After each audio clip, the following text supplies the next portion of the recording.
Hello friends, comics सुनो में आपका स्वागत है। आज हम आपके लिए लेकर आए हैं राज कॉमिक्स के भूत प्रेत तंत्र मंत्र सीरीज़ की एक और बेहतरीन पेशकश, जिसका नाम है लटकती लाशें। तो चलिए टाइम बर्बाद न करते हुए हम शुरू करते हैं। एक दिन राजा विक्रम राज के राज दरबार में महामंत्री शूरसेन कह रहे थे, यह इंसान नहीं शैतान है महाराज। ज़मीन के एक छोटे से टुकड़े पर अपना प्रभुत्व जमाने के लिए वीर सिंह ने अपने भाई को बेदर्दी के साथ मार डाला। खेत पर कार्य कर रहे कई व्यक्ति इस हादसे के गवाह हैं महाराज। हाँ, हमने अपनी आंखों से खून होते देखा है। हत्यारे को दंड दो। तुम्हें अपनी सफाई में कुछ कहना है वीर सिंह? मैंने हत्या की है महाराज, मैं कबूल करता हूँ। राजा विक्रमराज ने उसे मृत्यु दंड सुनाते हुए कहा, कल उसी जगह इसे फांसी पर लटकाया जाए जहाँ इसने अपने भाई की हत्या की थी। अगले दिन वीर सिंह की फांसी देखने के लिए सारा गांव ही मानो उमड़ पड़ा था। हत्यारा वीर सिंह मुर्दाबाद। तभी महाराज भी वहाँ आ पहुँचे। राजा विक्रमराज जिंदाबाद। विक्रमराज का आदेश पाते ही जल्लाद ने वीर सिंह को फांसी लगा दी। हत्यारा वीर सिंह मुर्दाबाद। और यह राज्य में दी जाने वाली प्रथम फांसी की सज़ा थी, जिसने राजा विक्रमराज के मन में खलबली सी मचा दी। वीर सिंह की ओर संकेत करते हुए वह दुखी मन से बोले, वीर सिंह को ना चाहते हुए भी हमें फांसी का दंड देना पड़ा, क्योंकि उसका अपराध अमानवीय था। किंतु अब हम राज्य में दूसरी फांसी नहीं चाहते। मुझे उम्मीद है कि प्रजा राज्य में अपराध समाप्त करने में हमें पूरा सहयोग देगी। बस हमें यही कहना था। अगले दिन दरबार की कार्यवाही आरंभ की जाए महामंत्री। जो आज्ञा महाराज। यह कल्लू चोर है महाराज। कल रात चोरी करते हुए सिपाहियों ने इसे रंगे हाथों पकड़ा है। इसे उसी वृक्ष पर फांसी दे दी जाए जहां कल एक अपराधी को फांसी पर चढ़ाया गया था। यह सुनते ही न केवल महामंत्री बल्कि प्रत्येक सभासद हतप्रभ रह गया। महाराज, चोरी के लिए मृत्यु दंड तो नहीं देना चाहिए, इसे कोई दूसरा कड़ा दंड दीजिए महाराज। यह न्यायोचित नहीं है। हमें न्याय मत सिखाइए मंत्री जी, हमारा फैसला अटल है। सिपाहियों, इसे उसी वृक्ष पर फांसी दे दी जाए। जो आज्ञा महाराज। यह सुनते ही कल्लू चोर बुरी तरह गिड़गिड़ा उठा।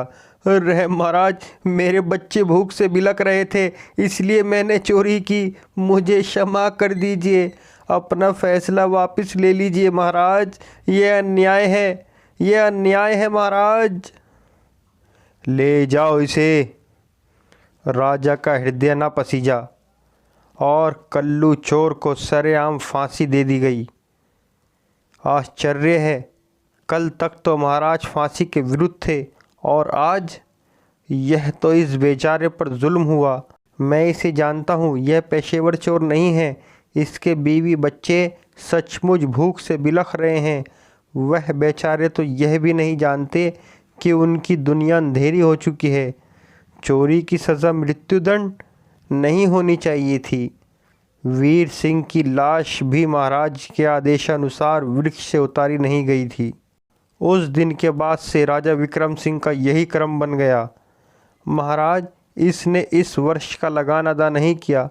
गुस्ताखी माफ़ करे महाराज, मैं अगली बार सारा लगान। इसे उसी वृक्ष पर फांसी दे दो। किसान को भी फांसी पर लटका दिया गया।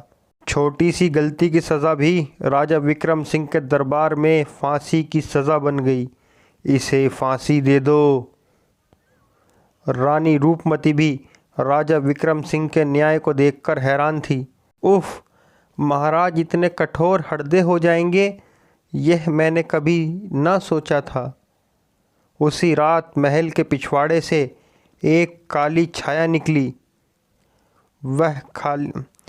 वह काली छाया गांव के उस वृक्ष के निकट पहुंची जहां कई लाशें लटक रही थी। अचानक उस छाया ने कुछ मंत्रों का जाप किया। देखते ही देखते वहां कई परछाइयाँ सी दिखाई दी। हा हा हा हा हा हा। मेरी गुलाम आत्माओं, देखो इस वृक्ष पर लटकती ताज़ा लाशों को। जाओ और जितना चाहो रक्त निचोड़ लो। हा हा हा हा हा हा।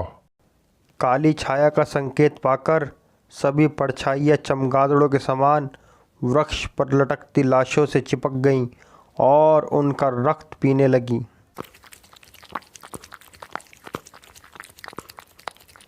हा हा हा हा हा हा। अपनी आत्माओं को शक्तिशाली बनाकर मैं दुनिया का सबसे शक्तिशाली आदमी बनूंगा, जिससे सब भयभीत होंगे। हा हा हा हा हा हा हा हा। कुछ देर बाद वह काली छाया महल की ओर लौट पड़ी। हा हा हा हा हा हा हा हा। उधर राजा विक्रम की न्याय प्रक्रिया देख प्रजा में असंतोष फैल रहा था। भाइयों, यह हमारे महाराज को एकाएक क्या हो गया है? समझ में नहीं आता कि एक ही रात में महाराज का हृदय इतना कठोर कैसे हो गया। यह तो हम सबके साथ नाइंसाफ़ी है।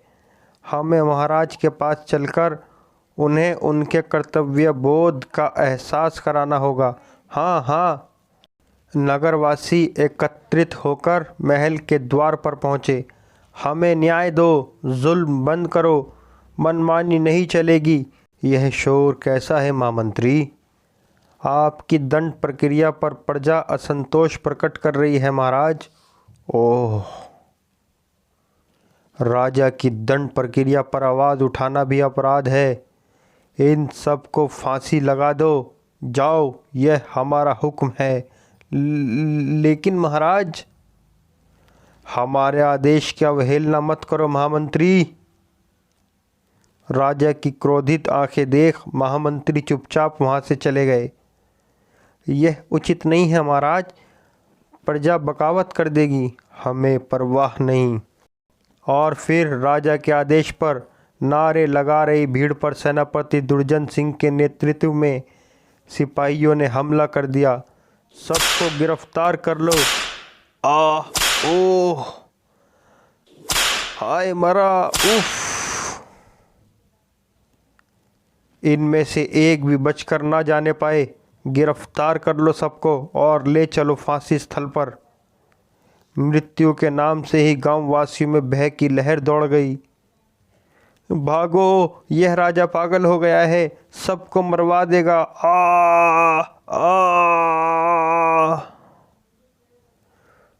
कुछ उस भगदड़ का लाभ उठाकर भागने में सफल हो गए और बहुत से गांववासी बंदी बना लिए गए। उफ, ले चलो इन्हें और चढ़ा दो फांसी पर। ओह, छोड़ दो मुझे।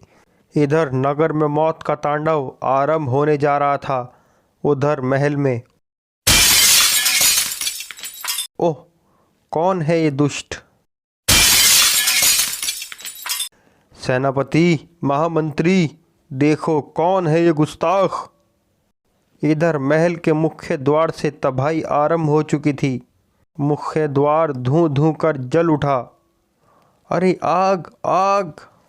पहरेदार अभी आग लगने का कारण भी समझ नहीं पाए थे कि अचानक एक हवाई घोड़ा वहां प्रकट हुआ और उसका सवार कहर बनकर पहरे पर तैनात सैनिकों पर टूट पड़ा। आह, हाय मरा! पलक झपकते ही उसने कई पहरेदारों को मौत के घाट उतार दिया। बिजली की सी तेजी के साथ तलवारें चलाता हुआ वह आगे बढ़ता रहा। तब तक सेनापति भी वहां आ पहुंचा। उसने गरज कर आदेश दिया, पकड़ो, इस धूर्त को जीवित पकड़ो। सैनिकों ने उसे रोकने की भरपूर चेष्टा की, परंतु वह असफल रहे। उफ, आह! सेनापति स्वयं भी उसे रोक न पाया।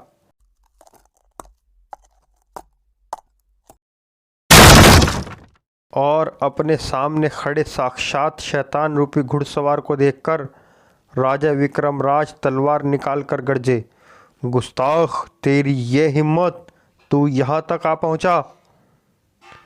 अमर सिंह तो यमलोक तक भी तेरा पीछा नहीं छोड़ेगा हत्यारे राजा। आंखों से शोले बरसाता उस युवक का नाम ही अमर सिंह था। अमर सिंह के मुंह से इतना सुनते ही राजा विक्रम क्रोध से गरजते हुए घुड़सवार की ओर लपके। हम तुझे जीवित नहीं छोड़ेंगे गुस्ताख लड़के। दूसरे ही पल दोनों की तलवारें टकरा गईं। अचानक अमर सिंह ने एक झटका दिया। ओह, मेरे निर्दोष पिता को फांसी पर लटका देने वाले राक्षस, आज मैं तेरा भी वही हाल करूंगा। लेकिन इससे पूर्व कि अमर सिंह कुछ करता, एक फंदा उसके गले में आ पड़ा। ओह, यह क्या? तभी एक और फंदा अमर सिंह के गले में आ पड़ा। आह! यह देखते ही राजा विक्रम गरजे, इसे तुरंत मौत के घाट उतार दो। राजा का आदेश सुनकर रानी रूपमती ने कहा, नहीं महाराज, इसे भी इसके पिता के पास ही फांसी पर लटकाने का आदेश दीजिए। ऐसा ही करो सेनापति, दूर करो इसे हमारी निगाहों के सामने से। और कुछ ही देर बाद वह उसे बेदर्दी के साथ खींचते हुए फांसी स्थल की ओर ले जाने लगे। आह! उफ! लेकिन अभी वह कुछ ही दूर पहुंचे होंगे कि अचानक एक नकाबपोश उन पर कूद पड़ा। ओह, ये कौन है? अरे! अभी उन सैनिकों में से कोई कुछ समझ भी न पाया था कि वह नकाबपोश मौत बनकर उन पर टूट पड़ा। आह! बिजली के समान चमकती तलवार से वह सैनिकों को गाजर मूली के समान काटता चला गया। आह! आई! हाय मरा! कुछ ही देर में उसने सभी सैनिकों को मौत के घाट उतार दिया और बुरी तरह घायल व बेहोश हो चुके अमर सिंह को उठाकर नकाबपोश ने घोड़ा एक तरफ दौड़ा दिया। और फिर जब उसे होश आया तो उसने स्वयं को एक खंडर में उसी नकाबपोश के सामने पाया। ओह, तुम मेरा परिचय जानते हो बहादुर युवक? यह देखो महारानी जी, आप इस रूप में। राज्य की भलाई के लिए मुझे वेश धारण करना पड़ा है। मैं समझा नहीं महारानी जी। एक राजा जब अपना कर्तव्य भूलकर हिंसा का पुजारी बन जाए तो वह राजा कहलाने के योग्य नहीं रह जाता। हमारी निर्दोष प्रजा पर महाराज, या कहे कि महाराज के रूप में शैतान का अत्याचार बढ़ रहा है। हमें इस जुल्म के खिलाफ जंग छेड़नी होगी और इस जंग की शुरुआत के लिए मुझे तुम जैसे जाबाज युवक की तलाश थी, जो आज महल में पूरी हुई। इसलिए मैंने तुम्हें फांसी देने को कहा था ताकि राह ही में मैं तुम्हें छुड़वाकर अपने दल में शामिल कर सकूं। तुम्हारी मदद से अपनी राह भटक गए राजा को सबक सिखा सकूं। बोलो युवक, क्या तुम यह जंग लड़ने के लिए तैयार हो? मैं अपने प्राणों की बाजी लगा दूंगा महारानी जी, और फिर उस दुष्ट से मुझे अपने पिता की मौत का बदला भी तो लेना है। शाबाश, मुझे तुमसे इसी जवाब की अपेक्षा थी। आओ मेरे साथ। तभी रानी के वफादार सैनिक वहां आ पहुंचे। यह सभी हमारे वफादार सैनिक हैं अमर सिंह, जिनके साथ मिलकर सबसे पहले हमें निर्दोष नगरवासियों को फांसी लगने से बचाना है। तो फिर शीघ्रता कीजिए महारानी जी, पहले ही महाराज कई निर्दोष लोगों को फांसी पर चढ़ा चुके हैं। और फिर रानी रूपमती व अमर सिंह के नेतृत्व में सेना फांसी स्थल की ओर चल पड़ी। मुझे क्षमा करना महाराज, मेरी जंग आपसे नहीं, आपकी हिंसक हो चली प्रवृत्ति से है, जो सारी मानवता के लिए संकट बन गई है। उधर राजा विक्रमराज की सनक के शिकार व्यक्तियों की संख्या इतनी बढ़ चुकी थी कि फांसी देने के लिए एक वृक्ष की शाखाएं कम पड़ गई थीं। लेकिन राजा का कठोर आदेश था, अतः गांव के कई वृक्ष भयानक मौत का रूप ले चुके थे। मदद कर भगवान, ए प्रभु, हमारी रक्षा कर प्रभु, राजा को सद्बुद्धि दे ईश्वर। ठीक इसी पल रानी रूपमती के दल ने राजा के सैनिकों पर आक्रमण कर दिया। आक्रमण करो, निर्दोष लोगों की हत्या नहीं होने देंगे। अरे रानी जी, मारो मारो। युद्ध छिड़ गया। राजा के मुट्ठी भर सैनिकों को तुरंत मौत के घाट उतार दिया गया। गांव वासियों को स्वतंत्र कर दिया गया। आप हमारे लिए भगवान बनकर आई हैं रानी जी, लेकिन आपको इस रूप में देखकर हैरानी हो रही है। यह सुनकर अमर सिंह कह उठा, यह समय इन सब बातों का नहीं है भाइयों। जंग छिड़ चुकी है। आप लोग भी दुष्ट राजा के खिलाफ जंग में हमारा साथ दो, अन्यथा यह पूरा नगर ही वृक्षों का शमशान बन जाएगा। चलो, हमें वृक्षों पर लटके इन भाइयों की मौत का बदला लेना है। हम तैयार हैं। तो फिर बढ़ो राजमहल की ओर, लेकिन ध्यान रहे शिकार राजा विक्रमराज है, किसी निर्दोष का रक्त ना बहे। फिर देखते ही देखते रानी रूपमती व अमर सिंह के नेतृत्व में एक बड़ी सेना के रूप में लोगों ने महल पर चढ़ाई कर दी। अचानक हुए आक्रमण से पहरेदार भी घबराकर भाग खड़े हुए। जान बचानी है तो भागो, शैतान की बोटी बोटी काट डालो। रानी जी स्वयं अपनी सेना के साथ हैं। उधर एक कक्ष में राजा विक्रमराज अब जल्दी ही पूरे नगर को वृक्षों के कब्रिस्तान में बदल दूंगा। उसी क्षण हड़बड़ाए से एक सैनिक ने वहां प्रवेश किया और बोला, गजब हो गया महाराज, महारानी जी ने अपनी सेना और अमर सिंह के साथ मिलकर महल पर चढ़ाई कर दी है। महामंत्री व सेनापति भी उनका साथ दे रहे हैं। क्या महारानी जी ने? तभी हवा के झोंके के समान महारानी व अमर सिंह कक्ष में दाखिल हुए। कक्ष में पहुंचते ही सबने उसे चारों ओर से घेर लिया।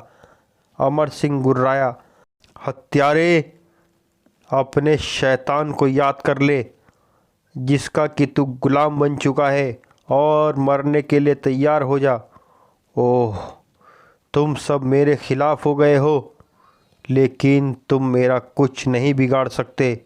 यह सुनते ही अमर सिंह ने आगे बढ़कर तलवार का भरपूर वार राजा विक्रमराज पर किया। अरे कहाँ गया? ठीक उसी क्षण राजा एकदम से अदृश्य हो गया था। तभी एक अट्ठास गूंज उठा, हा हा हा हा हा हा। मूर्ख लड़के, मुझे मारना उतना आसान नहीं जितना तूने समझा है। हा हा हा हा हा हा। बल्कि अब देखो कि मैं कैसे तड़पा तड़पा कर तुम सबको समाप्त करता हूँ। हा हा हा हा हा हा हा हा।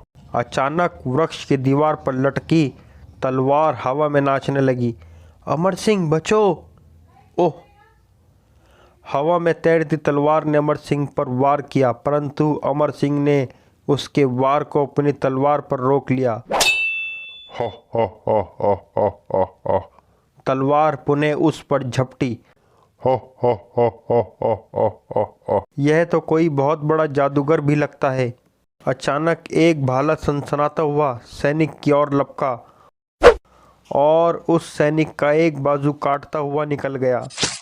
आई! अचानक कई फंदे हवा में प्रकट हुए और सैनिकों की गर्दन में फंस गए। मौत के उस तांडव के पश्चात राजा विक्रम का स्वर वहां गूंज उठा। इस समय मैं यहाँ से जा रहा हूँ, लेकिन फिर शीघ्र ही लौटूंगा और तब पूरे नगर को कब्रिस्तान बना दूंगा। हा हा हा हा हा हा हा हा। आह! उफ! बचाओ! उफ! कक्ष में रखा एक पलंग तेजी के साथ ऊपर उठा। राजा के इस प्रकार एकाएक वहां से अदृश्य हो जाने पर सब हतप्रभ से खड़े रह गए। अचानक अमर सिंह कह उठा, यह क्या चक्कर है महारानी जी? मेरी तो कुछ भी समझ में नहीं आ रहा कि महाराज एकाएक ही अदृश्य कैसे हो गए। मुझे तो इसमें कोई गहरा रहस्य लगता है महारानी जी। लेकिन यह रहस्य है कैसा महामंत्री जी? कहीं महाराज किसी विपत्ति में तो नहीं फंसे हुए हैं? भगवान ही जानता है कि हकीकत क्या है। हमें इस रहस्य का पता लगाना होगा और इसके लिए महाराज को ढूंढना आवश्यक है। महारानी जी, आप मुझे आज्ञा दें। मैं महाराज को खोजकर एक एक रहस्य पर से पर्दा उठाऊंगा। तुम बहादुर हो युवक, और इस समय हमें तुम्हारी मदद की आवश्यकता भी है। तो फिर मैं इस गुप्त द्वार से ही अपनी खोज का कार्य आरंभ करना चाहता हूँ। लेकिन तुम अकेले? आप मेरी फिक्र ना करें महारानी जी। मेरे साथ सच्चाई व ईश्वर है जिसकी सदा विजय होती है। अब मुझे आज्ञा दीजिए। महामंत्री और महारानी रूपमती से आज्ञा लेकर अमर सिंह उस गुप्त द्वार में प्रवेश कर गया। उधर राजा विक्रमराज, जो कि असल में एक जादूगर काल भक्त था, महल से निकलकर अपने गढ़ में पहुंच चुका था। उसके सम्मुख कई ऐसे राक्षस खड़े थे जिनका निर्माण उसने चट्टानों से किया था और जिनमें अब प्राण फूंकने बाकी थे। मेरी गुलाम आत्माओं, मैंने तुम्हें इंसानी रक्त पिलाकर शक्तिशाली बनाया है। अब तुम इन चट्टानी पुतलों को जीवित करके इंसानी बस्तियों को शमशान भूमि में बदल दो और एक एक इंसान के शरीर से रक्त निचोड़ लो। हा हा हा हा हा हा हा हा। और उसी वक्त मानो आंधियाँ सी चलने लगी। उधर बहुत देर एक सुरंग में चलने के पश्चात अमर सिंह जब बाहर निकला तो उसने स्वयं को एक चट्टानी इलाके में खड़ा पाया। अब यहीं से मैं उसकी खोज आरंभ करता हूँ। मगर अभी वह एक ही कदम आगे बढ़ा होगा कि अचानक किसी ने उसका रास्ता रोक लिया। उफ, यह क्या भला है? और सामने खड़े धरा राक्षस को देखकर उसके होश उड़ गए। उसे देखते ही धरा राक्षस उस पर झपटा। हे प्रभु, यह तो चट्टानों से बना प्रतीत होता है। अमर सिंह छलांग लगाकर धरा राक्षस की पकड़ से बच निकला, लेकिन अभी वह उठ भी ना पाया था कि धरा राक्षस ने उसे कुचलने के लिए अपना पांव आगे बढ़ा दिया। उफ! इसी के साथ अमर सिंह ने तलवार निकालकर उसके पांव पर वार कर दिया, लेकिन इस फौलादी राक्षस से मैं इस तलवार की मदद से नहीं निपट सकता। धरा राक्षस उसकी ओर बढ़ रहा था। अचानक कुछ सोचकर उसने एक चट्टानी पहाड़ी पर चढ़ना आरंभ कर दिया। अगर मैं इसके हाथ लग गया तो यह मुझे मच्छर की तरह पीस डालेगा। भागो प्यारे! धरा राक्षस लगातार उसके पीछे था। ओह, वह ऊपर ही आ रहा है। धरा राक्षस ऊपर पहुंचकर उसकी ओर बढ़ा। इस बार जैसे ही धरा राक्षस उस पर झपटा, अमर सिंह उछलकर एक तरफ हट गया और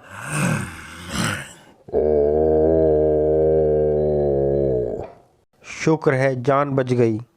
धरा राक्षस सैकड़ों हाथ गहरी खाई में गिरता चला गया। फिर वह वापस पलटा और अचानक ज़मीन पर बने निशानों को देखकर वह चौंक पड़ा। अरे, यह निशान तो उस भारी भरकम राक्षस के पांवों के हैं।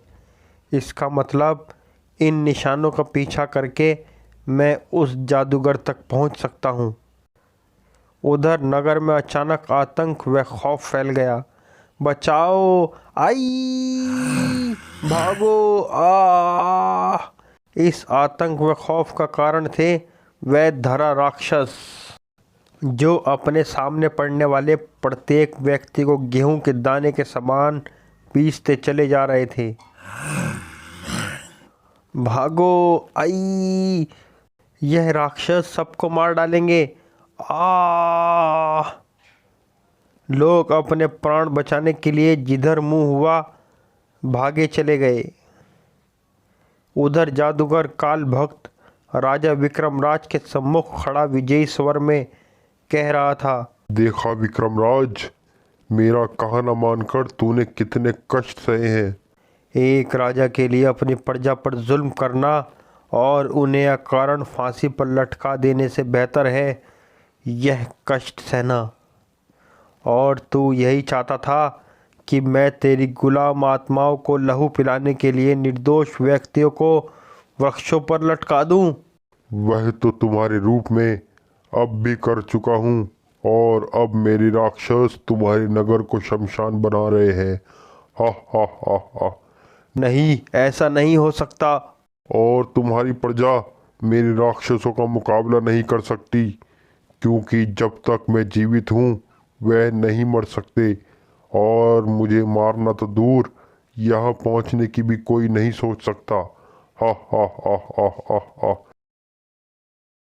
और राजा विक्रमराज, अब तू भी मरने के लिए तैयार हो जा, क्योंकि मैंने अभी तक तुझे इसलिए जीवित छोड़ा था ताकि दिखा सकूं कि तेरे इनकार के बाद भी मैं यह कार्य आसानी से कर सकता हूँ।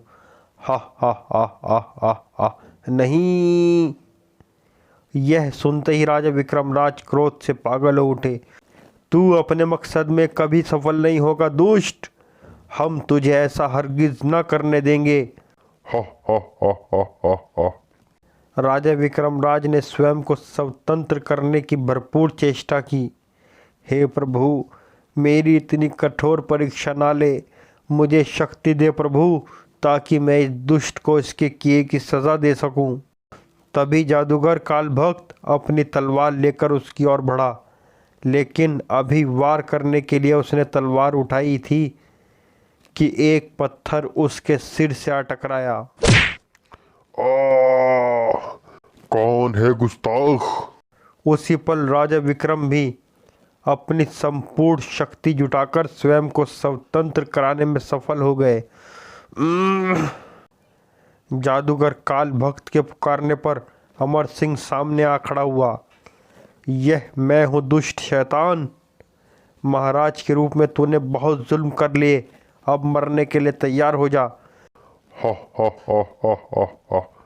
चलो अच्छा हुआ, अब तुम भी अपने महाराज के साथ ही मरोगे। किंतु अभी वह उसे उठा भी न पाया था कि अमर सिंह द्वारा फेंका गया पत्थर और राजा विक्रमराज द्वारा घुमाई गई जंजीरों के वार शैतान के सिर एवं पांवों पर हुए। और अचानक जादूगर काल भक्त अदृश्य हो गया। हा हा हा हा हा हा। उस समय तो मेरा देव पूजा का समय हो रहा था, इसलिए महल में मैंने तुम्हें जीवित छोड़ दिया था, मगर अब तुम में से कोई नहीं बचेगा। आह आह आह आह आह आह आह। जमीन पर पड़ी तलवार अचानक हवा में उठ गई और राजा विक्रमराज पर झपटी। ओह महाराज, बचिए! राजा विक्रमराज ने दोनों कलाइयों पर लिपटी जंजीरें हवा में घुमा दी। हवा में नाचती तलवार दोनों पर प्रहार करने लगी। इस प्रकार तो ये हमें मार डालेगा। अचानक अमर चौंक पड़ा। यह खून के निशान कैसे? ओह, ये वही खून है जो पत्थर लगने से उस जादूगर के शरीर से बह रहा था। जिधर ये निशान बने, समझो वहीं वह शैतान उपस्थित है और वहाँ खून बह रहा है। इसका मतलब। और निशाना साध कर अमर सिंह ने नुकीला पत्थर जादूगर की ओर उछाल फेंका। परिणाम स्वरूप एक तेज चीख वहाँ गूंज उठी। दूसरे ही पल जादूगर काल भक्त जमीन पर पड़ा नजर आया। यह तो बेहोश हो गया है। पत्थर की चोट ने इसकी सारी शक्ति छीन ली है। इसे उठाकर फांसी के वृक्ष के पास ले चलना होगा। कल प्रजा के सामने हम इसे भी वही मौत देंगे जो ये शैतान हमारी निर्दोष प्रजा को दिया करता था। अमर सिंह ने उसके बेहोश शरीर को अपने कंधे पर उठा लिया।